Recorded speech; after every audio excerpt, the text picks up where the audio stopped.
everybody, it's Romania Black, and wow, we're on season 3 of Psychopaths. This is the last season of Psychopaths that I know. I know there are 2 things that occur after this. I don't know if they're a series of movies. I don't know if they're a movie yet. My moderators have a thing pinned on the Discord for me where it shows it's like blacked out, and I just go as I go. As I complete one part of Psychopaths, I go to the next. And so what I'm completing now for Psychopaths is season 3, which are 8 episodes. Sad that there's only 8. However, they are 45 minutes long. So if you recall, way back in season 1 that I watched, those were the extended edition episodes, and they were 45 minutes long, and there was like 12 of them or 11 of them, right? So I'm going to view it as like a 16 episode season. I'm fine with that. Psychopaths, I kind of respect Psychopaths for following the beat of its own drum. Like, a lot of anime are now pigeonholed in this kind of like, oh, we have to have a 12 episode core or a 24 episode season. And Psychopaths is like, nah, we're going to do whatever we want. And I'm like, fair work. So I'm really excited to dive into this. I have been told for the first 2 episodes of this, I should probably not watch the OP and not watch the ED. And then once we get to episode 3, I can. So that's what I'm going to do. I'm sorry if that ruffles feathers, but I'll get to it in episode 3. Don't you worry. I will react to it. You'll see it. There is also a post-credit scene this episode, but not next episode. So good to know. I do have a couple comments I want to talk about. Mainly the timeline of this series, because this series started a long time ago. And I feel like Sunspots pointed out the movie, which we watched like a month ago, was from 2015, which is nearly 10 years ago, which is crazy to me. And then the Sinners in the System movie series started in 2019. And I was like, oh, so that series kind of finished not that long ago. And then when I pulled up this on the streaming service, it said it released July 11th of 2023. And I was like, oh God, that's like really close to now. So it's so crazy that I've been watching this series and it's been evolving and coming out over the years. And I can't imagine the wait between the movie and the Sinners in the System series. Y'all had to wait 4 years for that? What? So that's so wild to me because it feels like we're getting to this series that came out last year, and it's going to be a season 3, another thing and another thing. That all seems like a lot of Psychopaths all at once. So I don't know how to feel about that. I'm going to probably talk about it as we go through it, but we'll have to get deep into season 3 before we do that. So thank you, Sunspots. Anime Annie talked about Frederica. Her VA is the same as young Ishida from Bleach, as well as Kamada from Skate. Oscar's character is Vaclav from 86, Rikiga from number 6, and Degel from Attack on Titan. Rin's VA these are from Psychopaths Sinners in the System episode 2. Rin's VA is Ichigo's mom, Misaki. Makio from Sex Pistols, lest we mention that series again. Askeladd's mom from Vinland Saga. So Rin's VA has played a lot of moms, and she was going to be a mom herself. Hashtag tears. Why would you do that? Could you imagine her as a VA being like, well, here we go again. And then Yoshida's VA was Dieter from Attack on Titan, Kobari, one of the Kaijo third years from Kuroko's Basketball. And then in the last Sinners of the System episode we just watched last week, Tenjing's voice actress was Yachi from Haikyuu, as well as Kyoka from Bungo Stray Dogs, Lily from number 6, and Garcia's voice actor was Heinrich from Monster, and Kinrei from Attack on Titan. And then Teshring was E.G. Mine from Trigun Stampede, Ganju from Bleach, and Gustav from Monster. We talk about Bungo Stray Dogs. This series, not in terms of tone, kind of in terms of character, but in terms of how the series is set up, it feels a lot like Bungo Stray Dogs to me. I get that same kind of vibe going in. The content's so drastically different, and the characters are kind of like quirky and lovable like Bungo Stray Dogs, but there's a lot of angst and trauma there. But just the way the series is set up, I feel like watching a multi-season, multi-part series like this feels a lot like Bungo Stray Dogs, which is not a bad thing. So I don't know what to expect, because when we last finished Sinners in the System episode 3, Kogami supposedly is coming back to Japan. Now, are we going to just dive right in with him being a part of the safety bureau? Are we going to dive right into the Division 1 with him there? Is he going to be brought back by Frederica and kind of like secretly integrated into the system? How are they going to do this without Sybil System freaking out? It's been several years since he left Japan, so maybe the Sybil System just doesn't care anymore, or they've forgotten, but I highly doubt that. So, and how is he going to interact with the others? Is it going to be one of those things where we go half the season where Kogami doesn't see Akane and doesn't interact with them, or are we going to get it right off the bat? Those kind of questions I'm curious about. But back in episode 2 and episode 3, I had some fun time having an adult beverage while watching. I swear I haven't drank much of this yet. But I do have a sore on my tongue, so maybe it's going to make me misspeak. But thus I did so again tonight because Kogami is potentially back, and now there's going to be Sugo, Kogami, and Ganoza on screen together, and I am fully ready for this. Yay. So I'm excited, y'all. I hope you all are too, but we're not going to waste any more time. We're going to dive right into Psycho Pass Season 3, Episode 1, and we're going to do that here in 3, 2, 1, and oh, y'all, let's do it.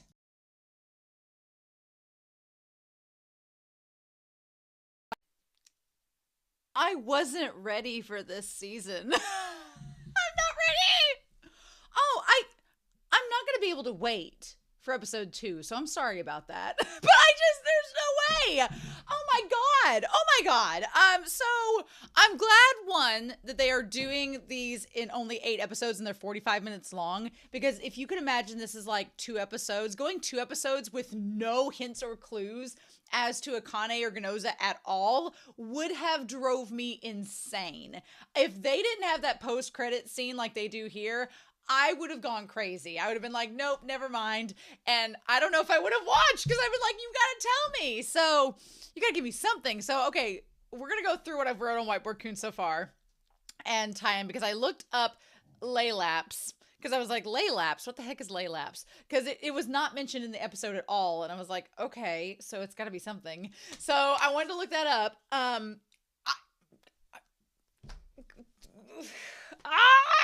Okay. Where to start? I guess we should start talking about the timeline, because I believe 8 years have gone by in this series, which is so insane to me. It's kind of cool because it feels like the series is following real time. Like, it's been 8 or 9 years since this show actually started, and the people that have watched Psycho Pass have kept up over the years. So you kind of feel like you've caught up with it, but there is a significant chunk of time that we don't get any information for. And I'm assuming we're going to find out more later as this season goes on, or wherever else with the other media that we have left. I'm sure that's going to come up. What happened? There was an incident, and I'm sure that incident is going to be talked about, but whatever it was has made it to where Akane is no longer a inspector or an investigator. She's no longer an investigator. We'll talk about the inspectors. She's not an investigator anymore. Well, she is an inspector. She was an inspector. So she's not an inspector anymore. I can't imagine who would be involved with her getting, expedited away from the Sybil System. Kogami. But we'll see. But okay, so the series started in 2112. That's where we started in season 1. Akane was a fresh-faced, young spry 20-year-old or whatever. Then season 2 is in 2114, which was like around a year or so later after the events had ended there.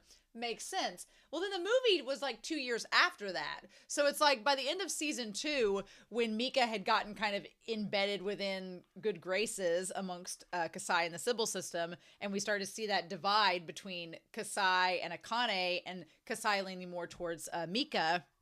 We started to see that in the movie. And then between the movie Sinners 1 and Sinners 2 and 3, there was like a year in between those, right? There's like a year in between those. But then, between the last Sinners film, when we see Kogami saying he's going to Japan, and this season starting, there's been 3 years have passed. Technology has enhanced. There's some crazy stuff with the Sybil System. I love that. My favorite thing is when a series takes the movies and or content outside of the main seasons and integrates it into the show. Because I'll be honest, there are some series where like the movies, they're like, oh, they're fun movies, but they're not really canon or relevant to the show. They're just for fun. unless there's a heap hold of fan service and romance involved, I don't care. I'm like, I don't like non-canon things that are just filler or just there. I'm like, I don't want to waste my time with that. If it's not canon or it's impacting the story, why would I watch it? But that's why I like Psycho-Pass, because it seems that a lot of the concepts they were talking about with Kogami, with Sugo, with the immigrants and people outside of Japan, they're dealing with like what's going on in their world, and that's influencing them trying to get into Japan, where Sybil system's successful. All that is tying together and makes sense, and it makes those feel like they are relevant. Plus there's Ponytail Ganoza. It's worth the price of admission for that alone. And for the second one, Sugo, absolutely. It's like, oh my god, each of the sinners in the Systems movies had each of my main squeezes from the series. You had in the first one Ganoza in that glorious ponytail. You had Sugo in the second one. You had Kogami in the third one. You had all my three guys, and they're not anywhere in this episode, and it's frustrating. So we're going to talk about this, but I'm sure that there is going to be media either in this season or beyond it that's going to address what happened in those 3 years, or at least the incident that is being talked about. I'm sure that'll be a thing. We'll cross that bridge when we get to it. But it was so jarring. This episode just throws you in the deep end. And it's like, here's all these things happening. Here's all these people. We'll tell you at some point. It's like, wait, what? So let's talk about this. I've got down here our missing crew. It's so weird. Kinakawa is the only one from season 2 that's still here. And Mika, that's still here. What? Okay, before we dive into this episode, talk about the First Division crew, where they're at, what's going on, talking about all of that. I'm going to add Saiga here too before I forget about him. I want to talk about, I'm going to scoot over here, oddly enough, about LAELAP. LAELAP, I'm probably saying it wrong. I'm probably going to mispronounce all of these Greek mythology terms, so pardon me. But LAELAP is a Greek mythological dog that always catches what it hunts. And I was like, how LAELAP'S calling. So LAELAP being summoned to the scene, how appropriate, right? So we have in the mythology with LAELAP, Zeus gave the dog as a gift to Europa. And then it was passed down somehow to King Minos, and King Minos gave it to the Athenian princess Procris, although there are some variations if you want to go like the lesbian route that says that Procris got it from the goddess Artemis. Just saying, if you want to go that route, that's also an option as well. And I like Artemis as the goddess of wisdom, so the idea of getting a hunting dog from her kind of makes sense, right? But anyway, Procris's husband used the dog to hunt the Tomesian fox, which is a fox that could never be caught. So it created this paradox where you have a dog that always catches what it hunts, but a fox that's never caught. And so they just kept going round and round endlessly until eventually, according to the myth, Zeus got tired of it, turned them into stones and thrust them into the sky, and they became the constellations Canis Major and Canis Minor. So that's the mythology around the title, which I think is pretty cool. But I like the idea that we have the division of the Public Safety Bureau as they are kind of LAELAP'S. They're kind of the dogs that always catch what they hunt. Now, LAELAP'S calling, could it be Akane is calling Shindo and Kai here as the dogs? Are they LAELAP'S? Are they the dogs that always catch what they hunt? I would think Kogami would fit that description more than anything, but did Kogami somehow get them involved in this? The fact that we don't know what's going on behind the scenes with 90% of Division 1 is so frustrating, but we're going to find it out, so it's fine. I'm so excited by all the stuff going on. I'm like, oh my God. Ha! So yes, we're just gonna figure that all out. Awesome. So yeah, so let's dive into this episode. I'm going to turn the sound off and we're going to go through it. I still can't believe that we're doing 3 years in the future and the Sybil system is just like, it's become a thing. The Sybil system is still thriving 3 years later. The long policy of isolate, thanks to it, what does it say there? Thanks to this system and a long policy of isolation, Japan escaped the tragedy of global strife and is the only peaceful nation left. But at what cost? And it's Akane narrating this part here. So we have at the beginning, we have an apartment And we have someone standing in the apartment. It looks like Shindo. At first, I thought it was maybe like Kogami and the art style had drastically changed. But no, it's Shindo. We need to put Shindo up here. Shindo is a mentalist. I know there's a series called Mentalist. We're going to talk about that. But he's a mentalist. And his rope is an ex-military guy named Kay. They're kind of a package deal. Who is married? So Kay's off the table, everybody. That's why he's not flirting with anybody or getting extra sexy screen time, because he's already spoken for, so he's not there. And Shindo looks like he's 18, so we're just going to ignore. He's probably like 25. He's got the willow pill effect. But yeah, so it shows him in the apartment like he's gearing up and says, at what cost do we have this piece, right? What have we forgotten? Well, a whole lot of history, according to the series. Then we have the couple in their house as they're gearing up to go. The answers are shrouded in darkness. I love Kay's blue eyes. And he has his wife there. He said he's a father, so like, where's his kid? That we don't know, right? Or maybe, here's the thing.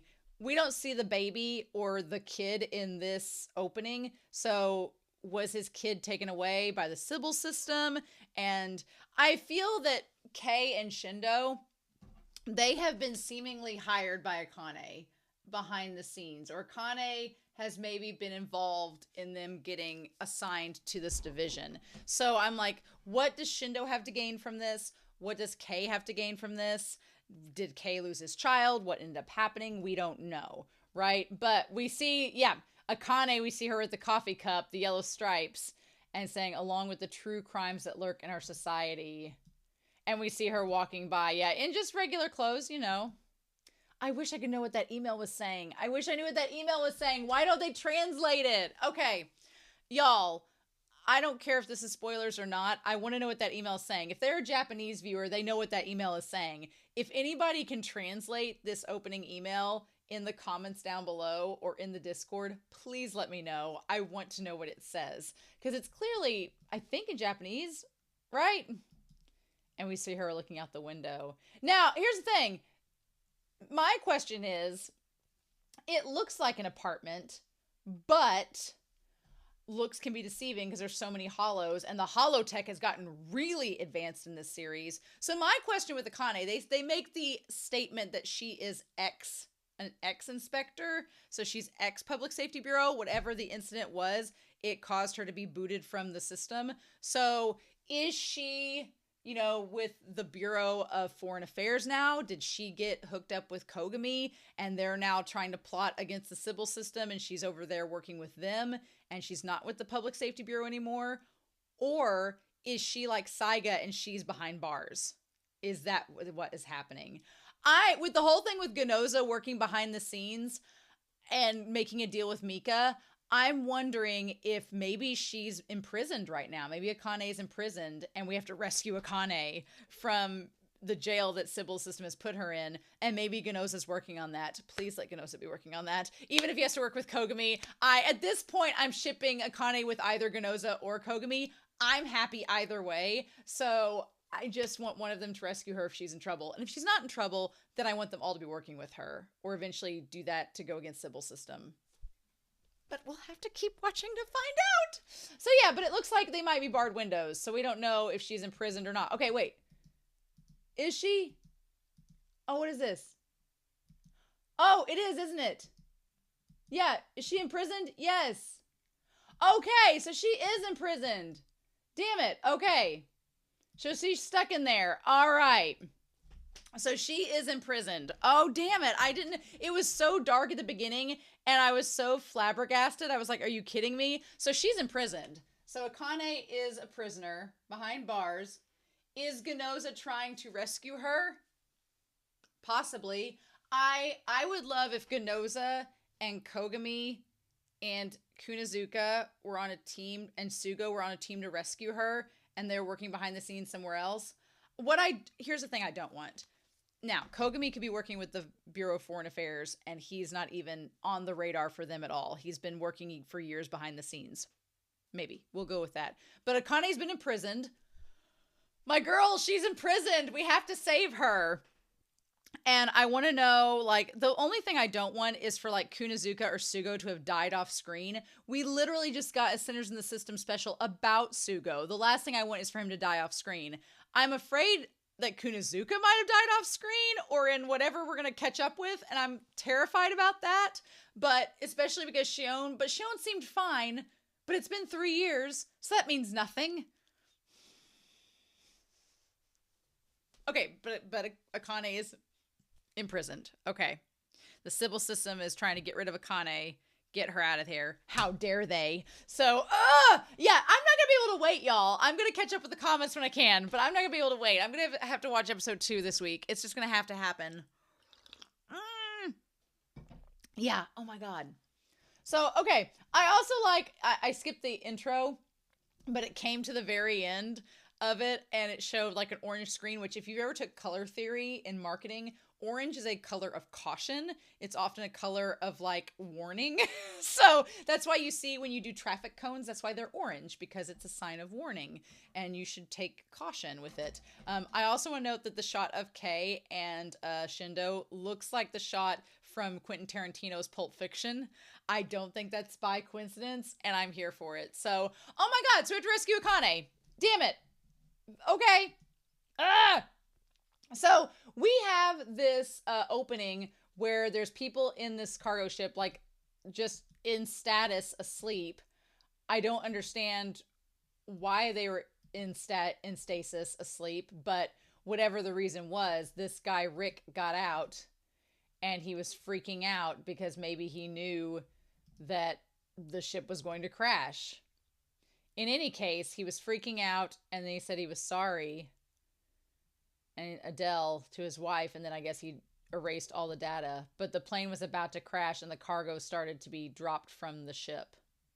Interesting. And that's when he gets thrown out. Okay. So meanwhile, at the international airport, while all this is going down, these people are like, oh, it's one of the world's largest transport drones. What a time to be alive.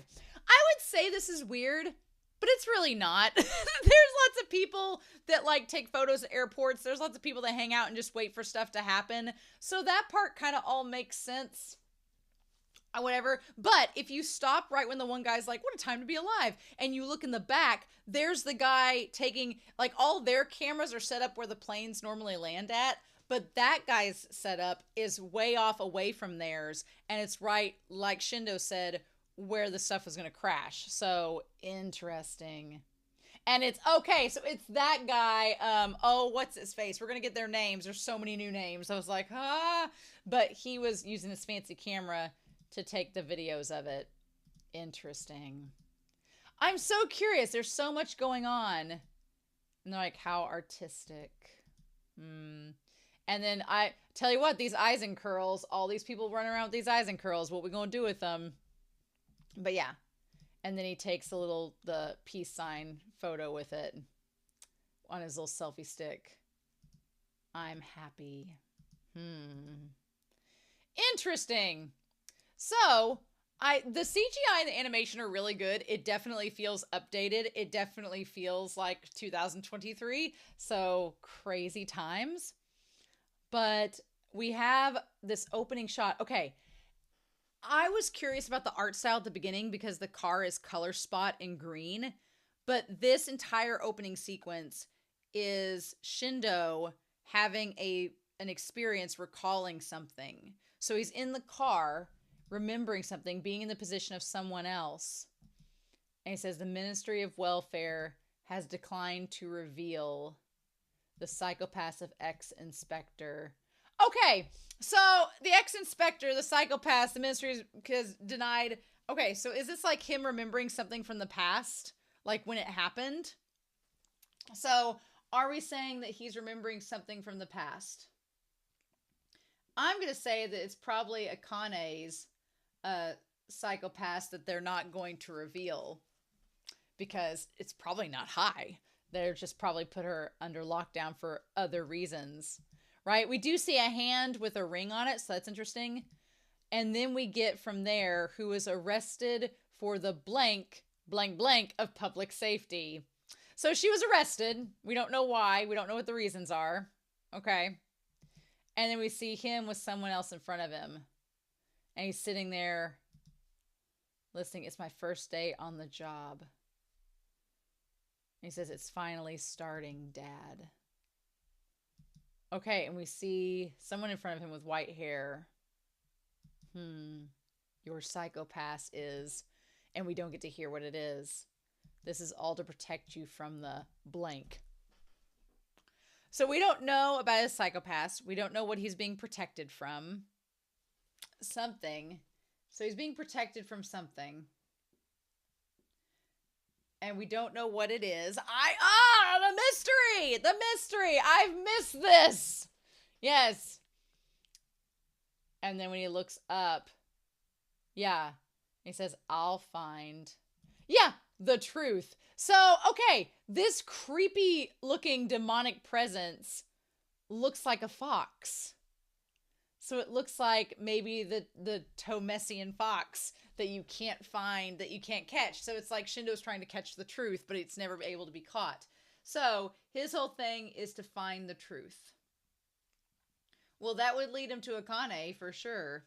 I've missed this because I'll be honest, the movie and the Sinners and the Systems were all really fun. There was a lot of fan service, there was a lot of action, there was a lot of emotions, there was a lot of social commentary, but there wasn't the detective mystery. That was the one thing. There wasn't like the thriller mystery that I got from season 1.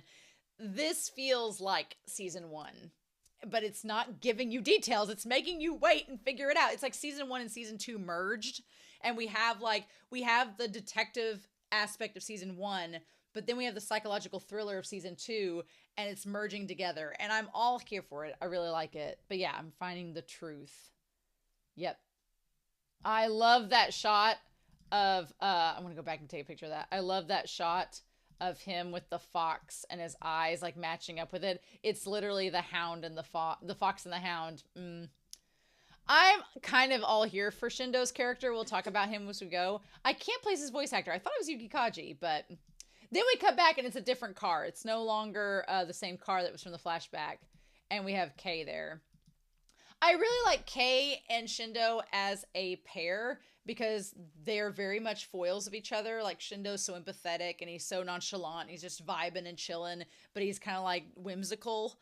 And then you have Kei, who's very strict by the book, but also sympathetic. So they're really good as a dynamic. And I think the fact that Shindo's kind of a kid, he seems young, like 20 at the most. He's young. And then you have also Kei, who's married. So their dynamic almost feels like a father-son dynamic too, which I really, really like. I also like the play on shadows and reflections in this episode. It's really freaking good. So yeah. And they're like, get it together. You'll be directing latent criminals. And he's like, well, they're just people and they haven't even committed crimes yet. So we're good. He's like, don't worry. He seems very nonchalant and fine with it. So yeah, I also thought for a second maybe he was narcoleptic because, you know, he kind of just like nods off and then he wakes back up again. So he's like, you should spend more on psychological care. What does he say there? You should spend, he's like, oh, if that's all it took, we wouldn't be here today, right? So they're clearly inspectors for a reason. And they're saying that, you know, psychological care isn't enough to stop the system. And then what does he say there? Kei says, yes, this is our first step.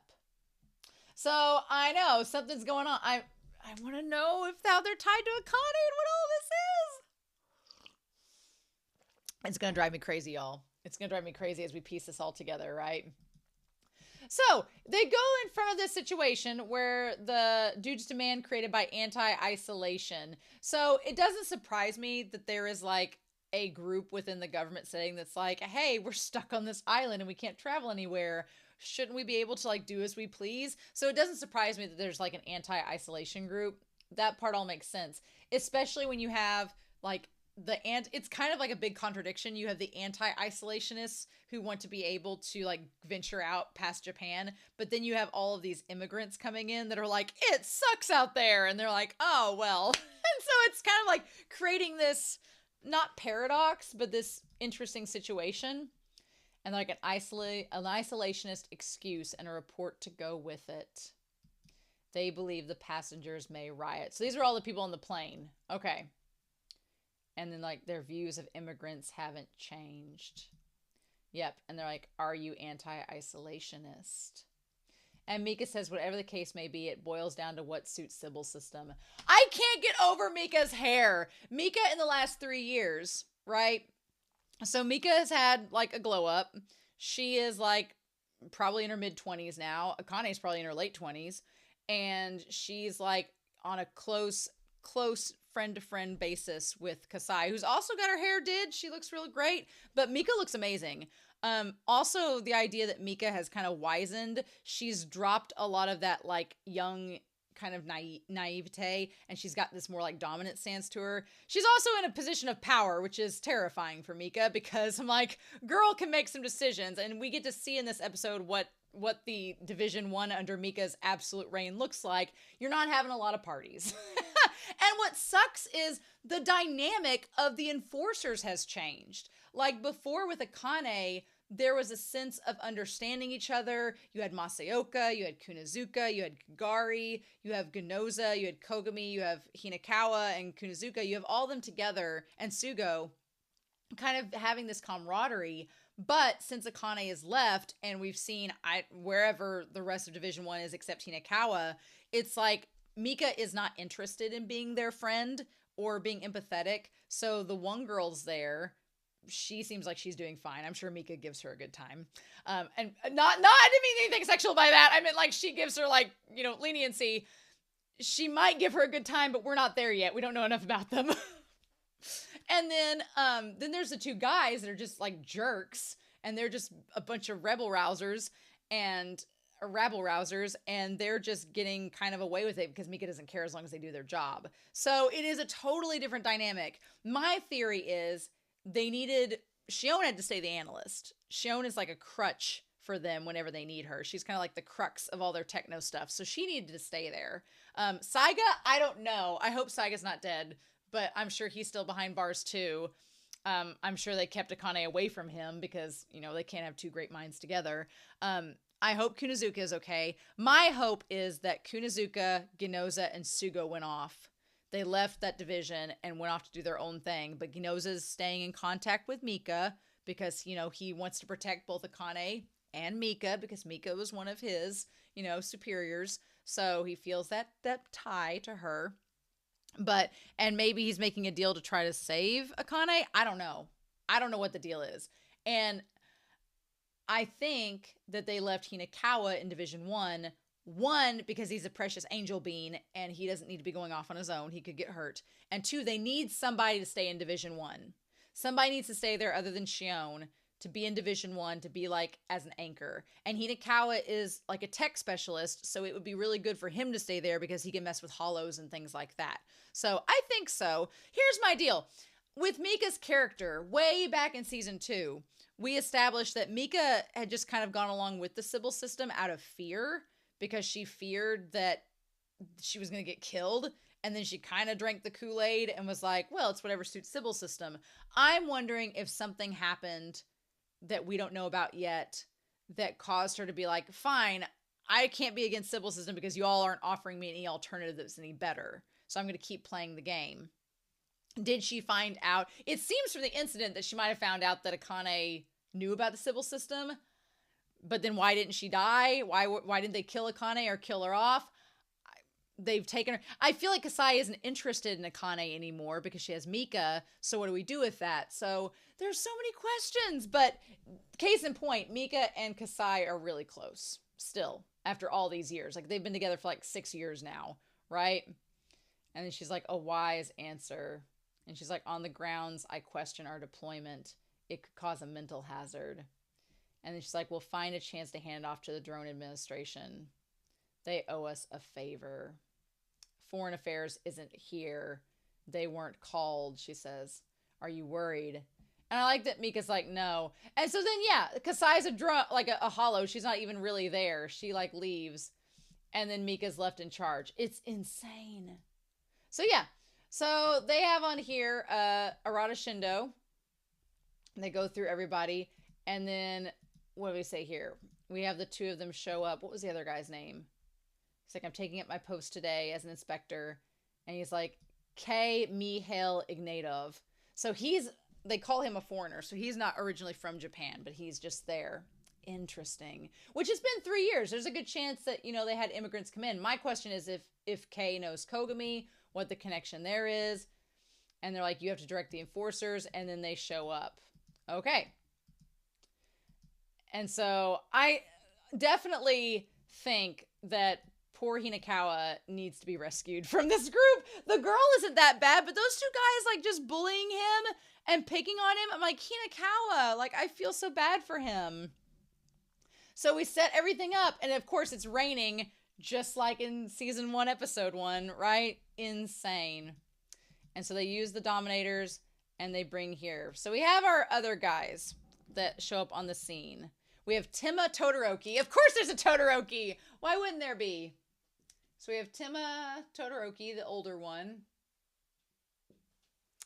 You know, is he related to Raichi? Who knows? And then we have Enforcer Kazumichi Iri.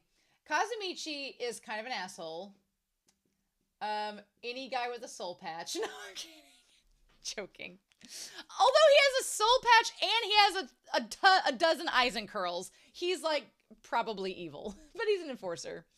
And then we have the girl who is Mao Kisaragi. So Mao Kisaragi, again, another reason I believe that Kunozuka is hopefully alive is because Shion has not made a move on Mao, and had Kunozuka been dead, she might have done that. So hopefully that's not the case. But yeah, they all get together, and I like how Shindo and Rei instantly deduce what's going to happen. They're basically being hazed. The 2 older guys are going to try to cause a scene, and the 2 other ones are observing. So Kay's like, I'll take the older ones, you take the younger ones, and they go in to investigate. Now, the immigrants are all trying to get in past this checkpoint, and they're all getting their hues tested, and it's just, it's so insane to see like this combination of sort of our own reality, especially with immigration, depending on what country you live in, as well as this modern sci-fi people trying to get into a sanctuary when the rest of their, you know, countries surrounding them are in a state of distress. It's not at all relatable to real life. Not at all.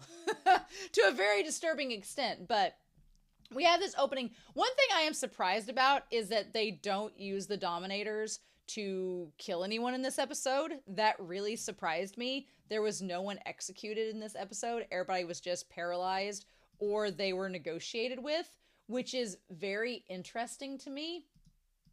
I feel like maybe it's a statement on Shindo and Kay, especially Shindo, who is more about trying to negotiate and work through things than take enforcing action.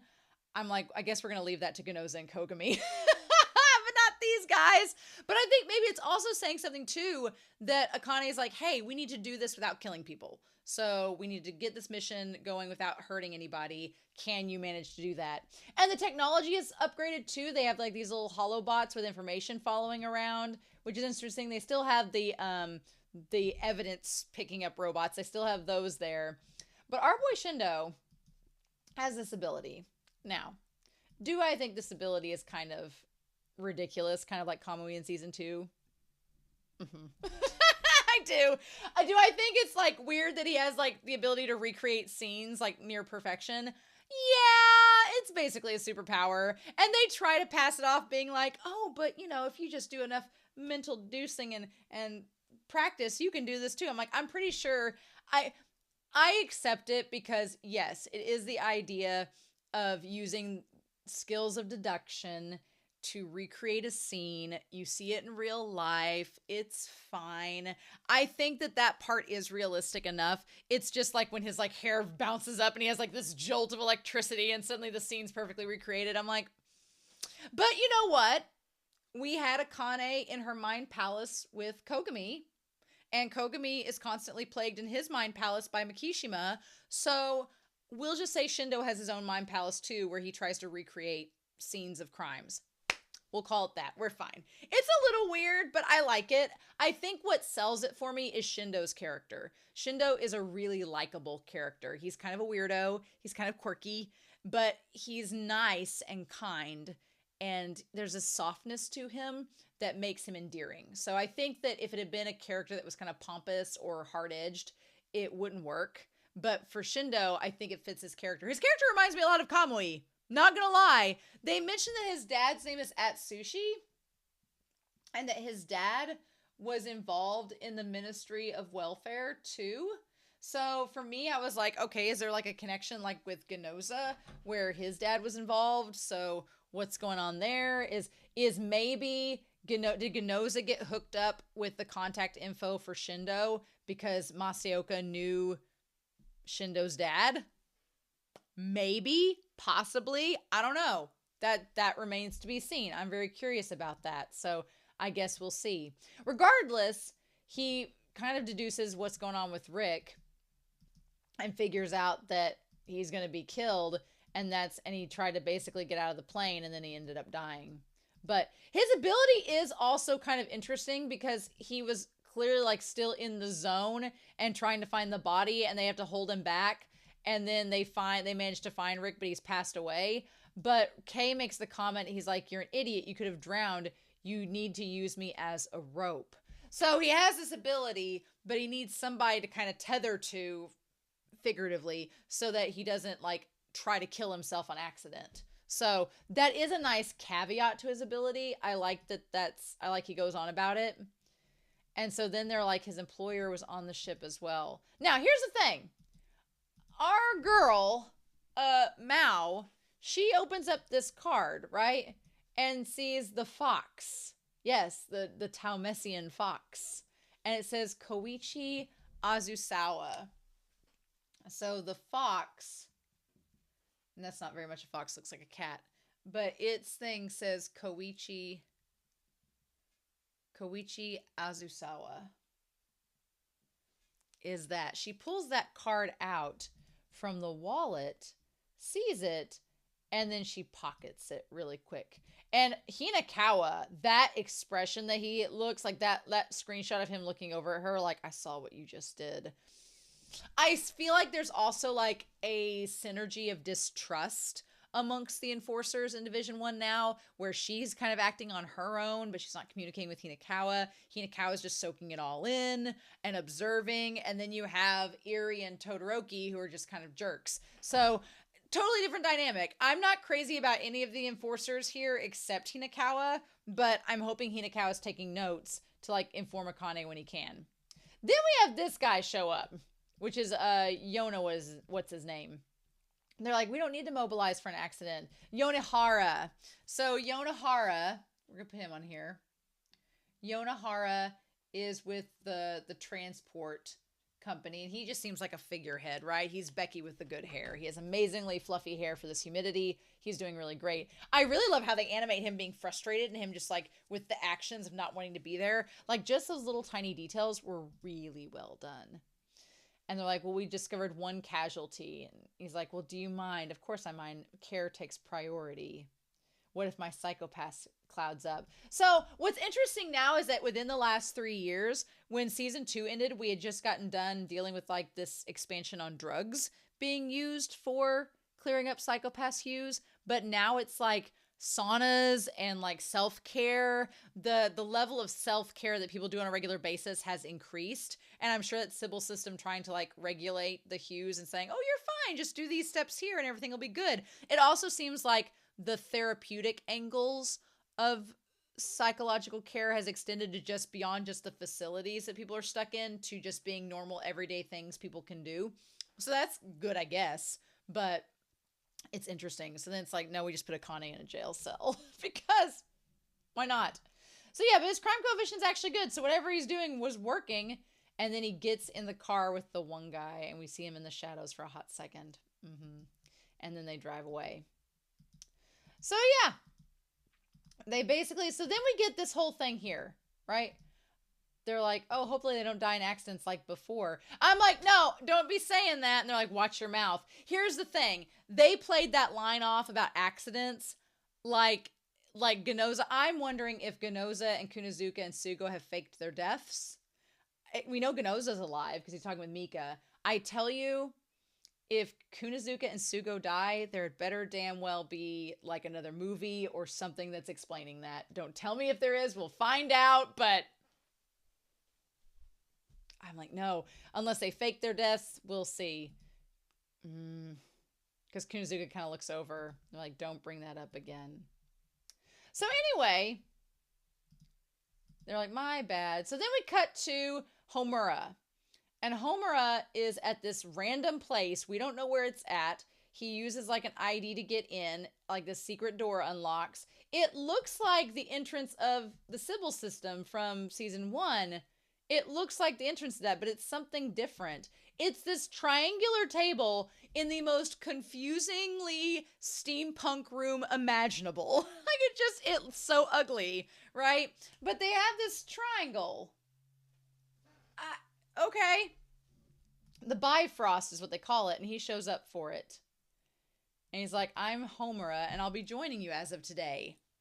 So we have Homura, and this is in the Bifrost. Whatever that is. So I feel like Homura was in the first Sinners or in the movie. One of the two, maybe. And they're like, so then we have Shirogane. We've got him. He's married. He has a little wedding band on and a bow tie. Can't trust a man with a bow tie. And then we have Kyoko Saionji. And Kyoko is gorgeous. Loving her dress. Loving the giant flower. She looks great. Kyoko. We don't exactly know how they've been chosen. What's the deal with all that? Don't exactly know what's going on. But anyway, then they're like the round robin proceedings management middleware activated.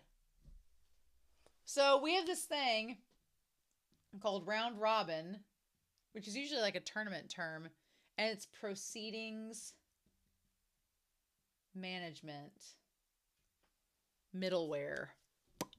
Your guess is as good as mine at this point. But man, and they're like, so user authentication. So yeah, they say Congressman is a valid user. Okay, so it's like a Congress thing. And they're like, let's the round robin begin.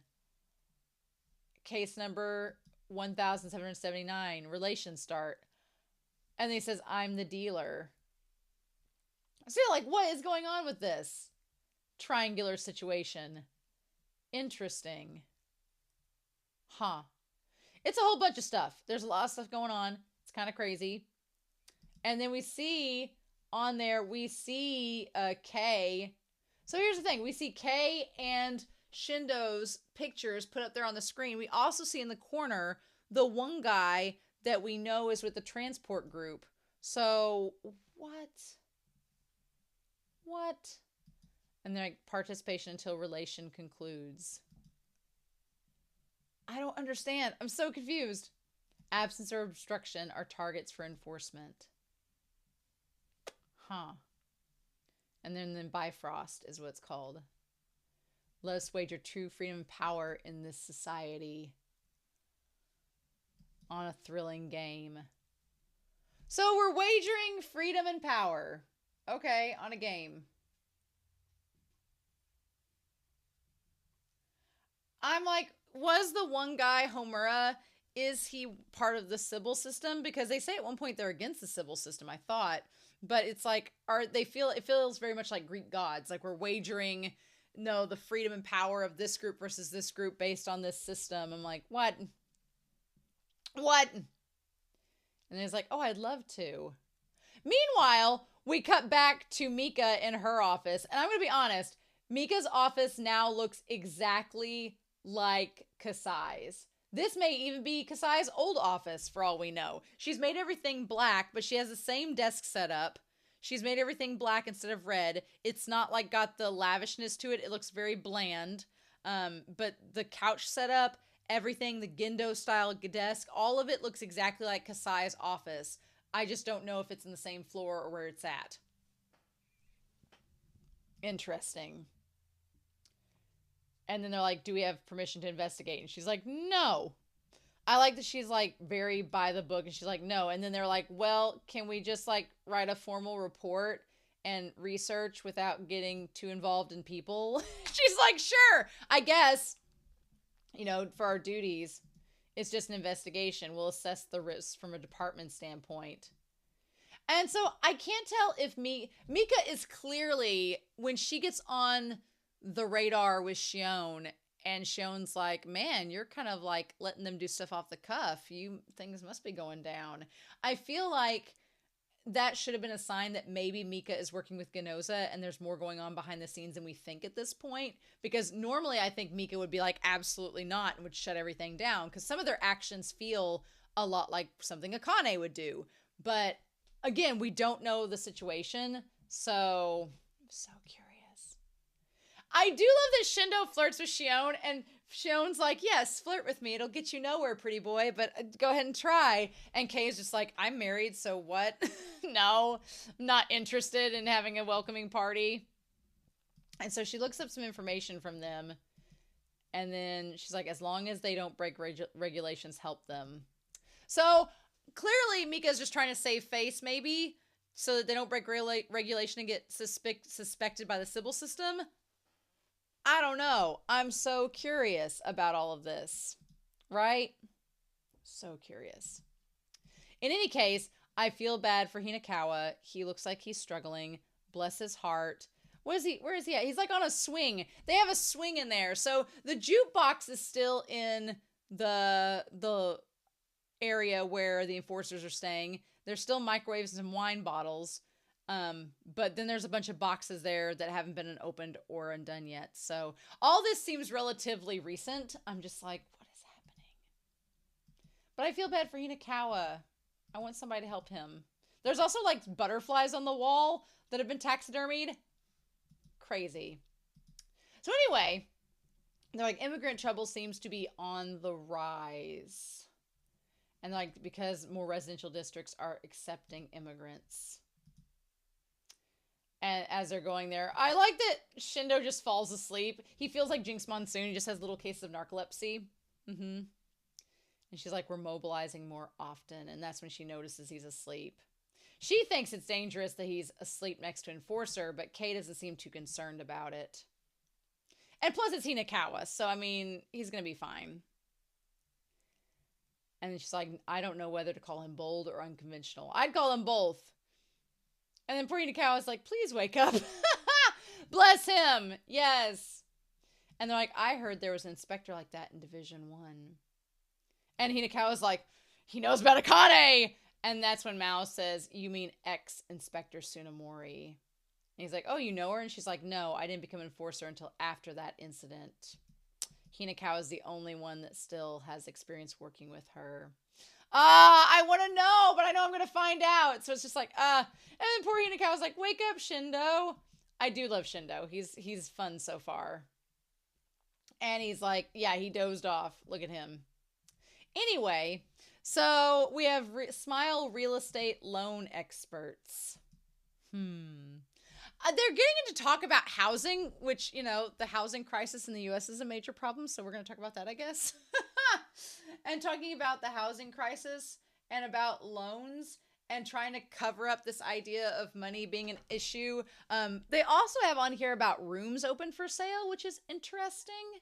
So I feel like since new people are like moving in to the country, they're trying to like get real estate opened up. But they have this situation. What I like about this situation with the guys getting into the apartment is that he prepaid 3 years rent. What does it say here? I was so flabbergasted about Akane there.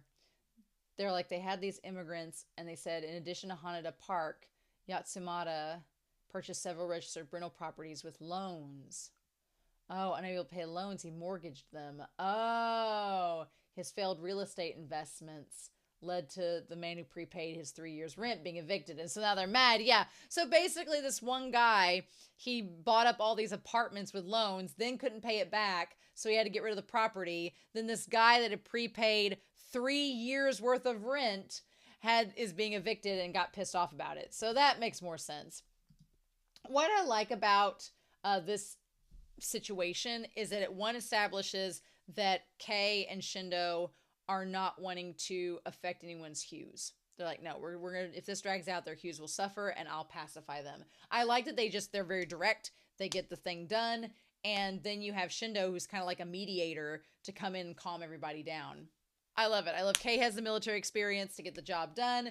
I feel like Kei and Ganoza and Sugo would get along great. Kei is so straight-laced, he makes Sugo look like a party animal. But I love him. I like Kei a lot. And then Shindo, he's like so vibrant. And he's just like, he's kind of quirky like Hinakawa, but then he's also like kind of, you know, sort of like outgoing, but not. They're just a great combo. And I like that this scene demonstrates how they all work together. So, and then we settled the whole incident and they managed to like get the guy subdued and then talk. And I like that Shindo was like, look, they agreed with you on housing and I got the survey through, so we're totally fine. So yeah, then they go and investigate Rick some more. And I like Shindo's optimism. He's like, you never know, we should go investigate it. And so they talk about the engine troubles and everything with the flight, and the crash was due to a combination of factors. They call it bad luck, but let's be real. It was anticipated. So then we go back to the recording, and like, I trusted you because you said it would be fine. We have Yonohara, and he's like, now the Public Safety Bureau is investigating us. And we go to this beautiful, like, hotel with the in-ground pool and the bedside view. And then he's like, oh, as long as your hue is clear, it's fine. And then they're like, my thing is, though, they're like pouring more alcohol. I thought we established that alcohol was like something that raises hues because it causes addiction. Maybe his psychological care is okay. Maybe it's non-alcoholic. I don't know. This hotel's psychological care is first rate. And maybe they drugged him with it. I don't know. I guess they drugged him with it probably. And then like this scene where they're like snuggled up against one another. And he's like, we swore we wouldn't be sheep. That we'd succeed in this society and become foxes. Yeah, so he's one of the fox that's with this, right? Is he Azusawa? Maybe. I think so. I'm all for this series getting into more relationships, even if it's like kind of messed up like Yonohara and Azusawa. But give me more show. Let's do this. Because he ends up passing out and he's like, how's it going, 7th Inspector Sasagawa? Okay, so Sasagawa is the one guy that's with Yonohara. Sasagawa. And they called him 7th Inspector. Okay. That's not Division 7. He said 7th Inspector, and then he's like, I'm impressed by your ability. Okay, 1st Inspector Koichi Azusawa. Okay, so he was the one that was taking the camera shots. He was the one taking the shots of the plane crashing. And he's the 1st Inspector. I'm so fascinated because the inspectors in the show are supposed to be the ones that catch criminals or latent criminals and enforce civil system. But these guys don't seem to be in any way, shape, or form trying to enforce civil system. I don't think so. I feel like they're trying to manipulate it. Also behind him on the wall, there's like 2 planes, 2 cars, 2 stoplights, like duplicated. What? And then there's like, are those ships behind him? Are we getting more ships? What do we have on the background? I want to go back to look at there. There's also all these couches, and there's the woman with the computer. So 1st Inspector. I feel like, is it like a cult or a group? We don't know yet. He's like, the Public Safety Bureau is chasing us. Yeah, they're chasing after them. And he's like, not to worry. My subordinate's taking care of it. Yeah, so there's all these cars and stuff behind him. She's fun. I love her that she's just like, faithful subordinate my ass. Like basically doing all the work for him. I love her. She's great. But yeah, so these inspectors, I wonder if they're like a cult of old school detectives that are trying to like bring justice upon civil systems. So they're inspectors and they're judging the civil system. That could be kind of cool. I don't know.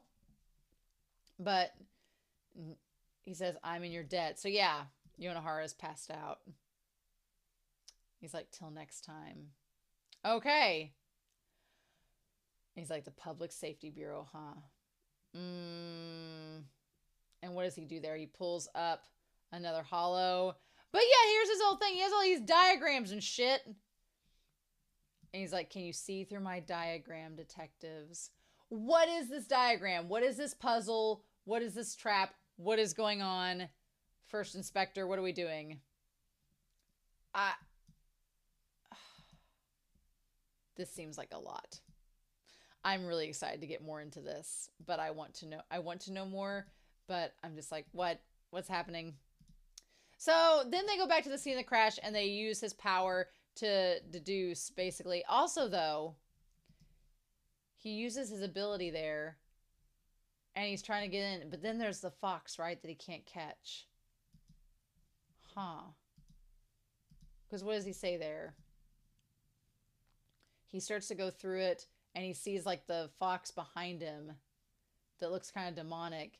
And it's almost like, I guess, does that fox show up when he doesn't have enough information and to show that he can't catch it because he doesn't have enough info?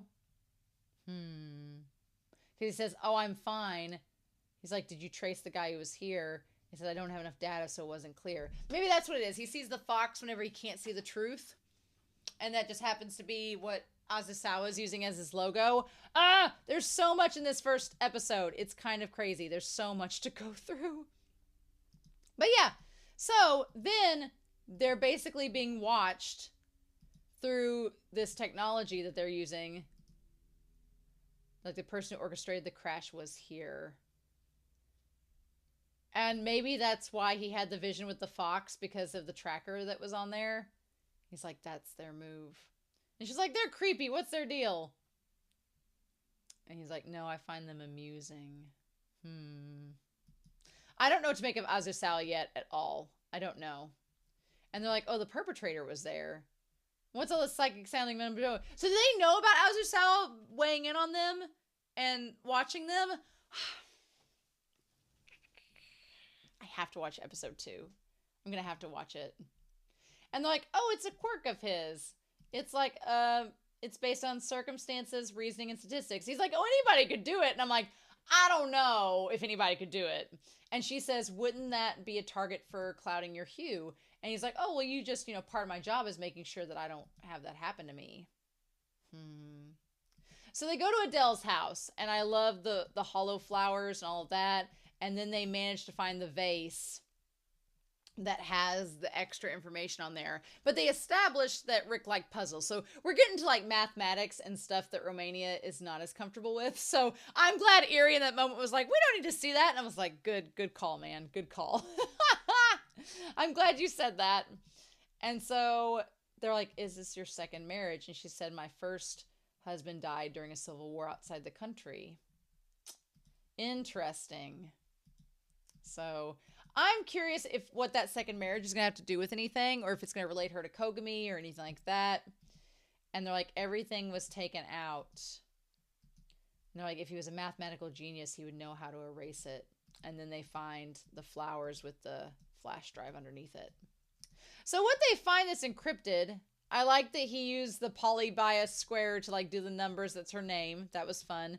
And then they're like, they find out that it's all stuff with mortgages and loans, which connecting to the one guy with the apartments that were leased out.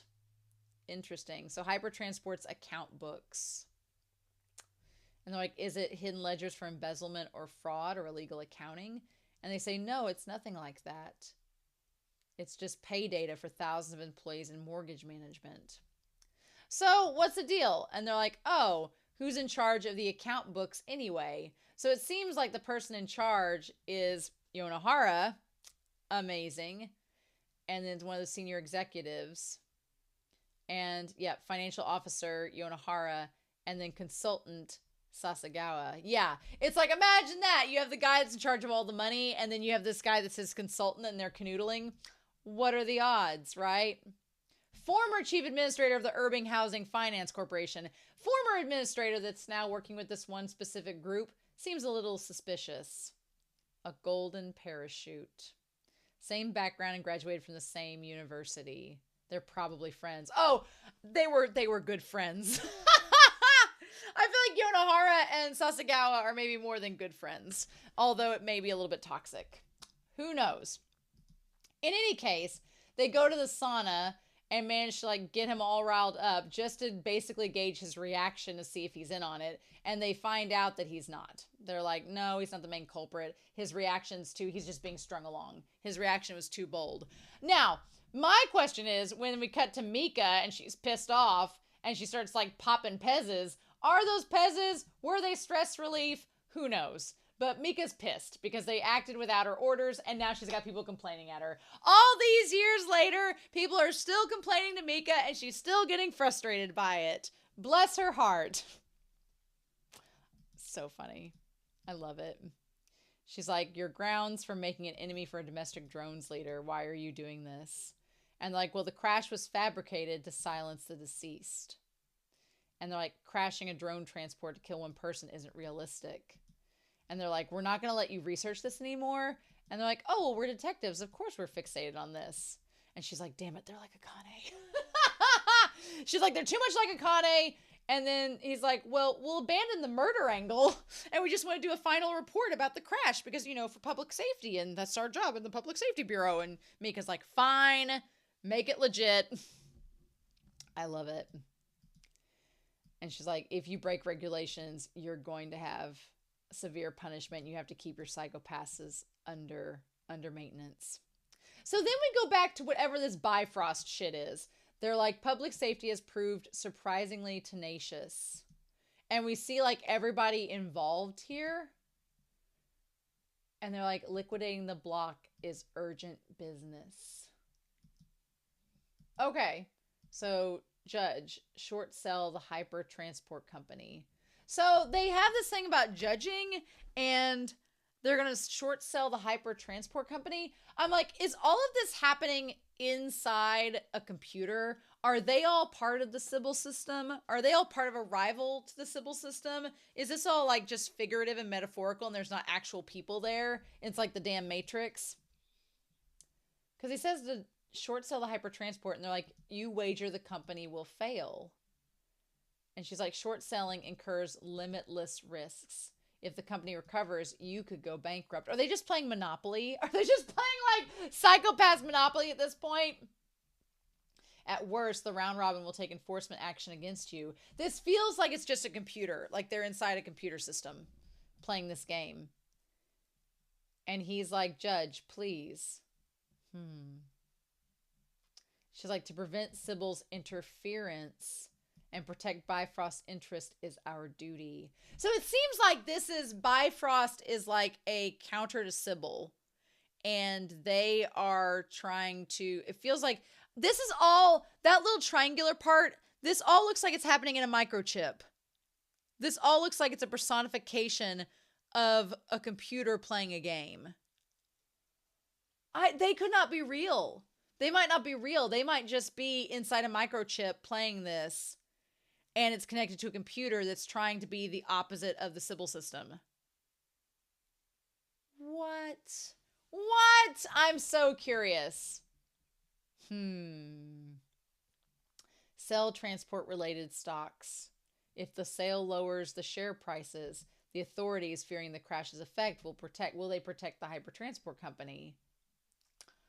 Oh, okay. Interesting. This has gotten interesting. So they're basically saying, is the Sybil system and the authorities going to be able to protect that company if their stocks fall and they're put in jeopardy?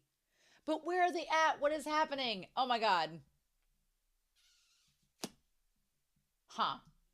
Meanwhile, he has his little diagram. Like, are they inside the diagram of Azusawa? Who knows? I like that the one girl that's doing the computer work, she has her 3 screens. She also has like a canopy of curtains to where she couldn't be bothered. I'm waiting for her to pull them back and get away from him.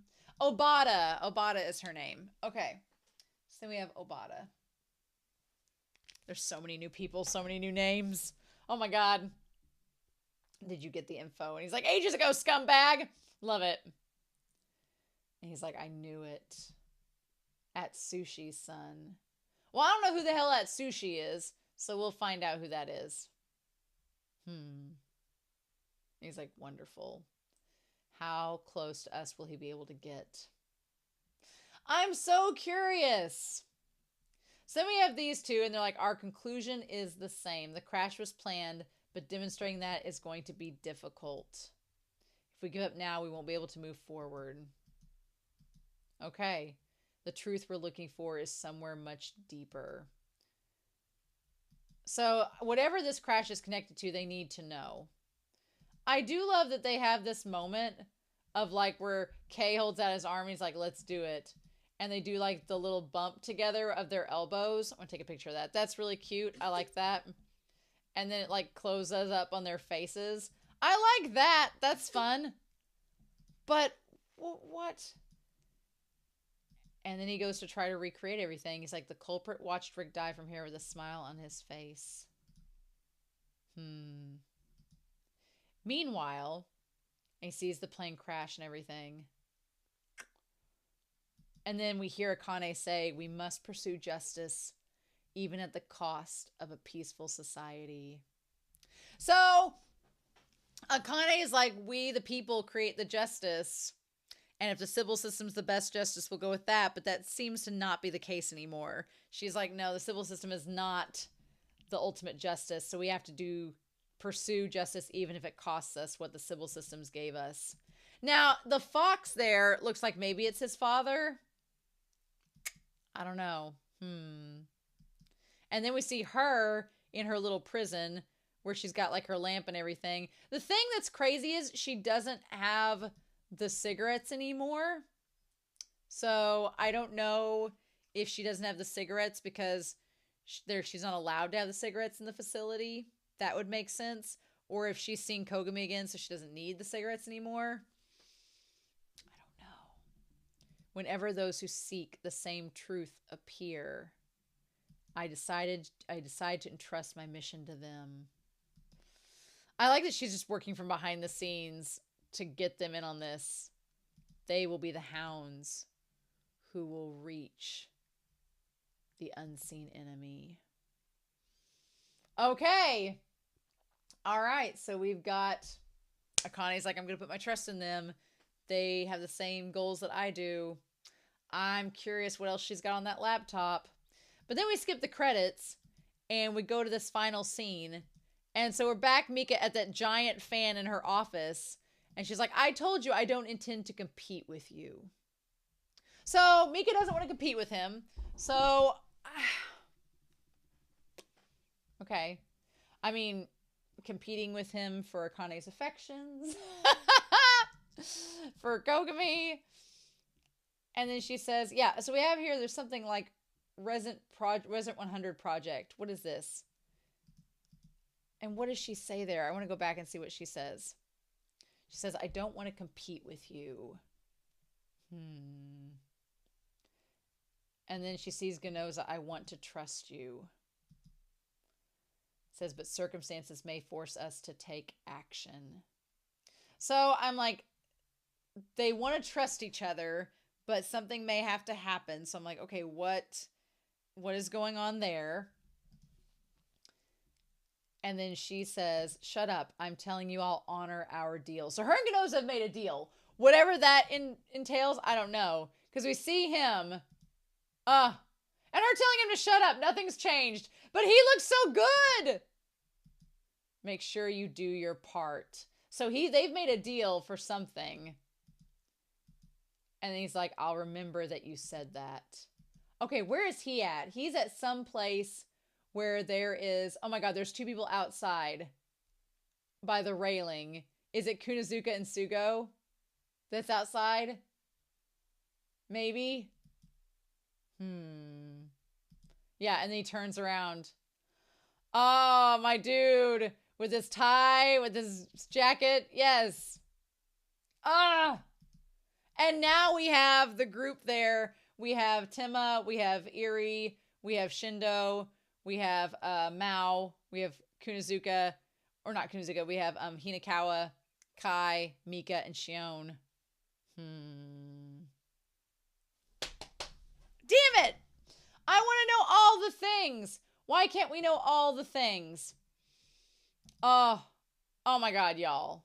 I am just absolutely baffled and blown away, and I'm not gonna be able to wait till episode 2 because I need to know more things. So, in any case, I'm sorry if this discussion was all over the place, but my mind is all over the place. I don't know what to do about it. So, there we go.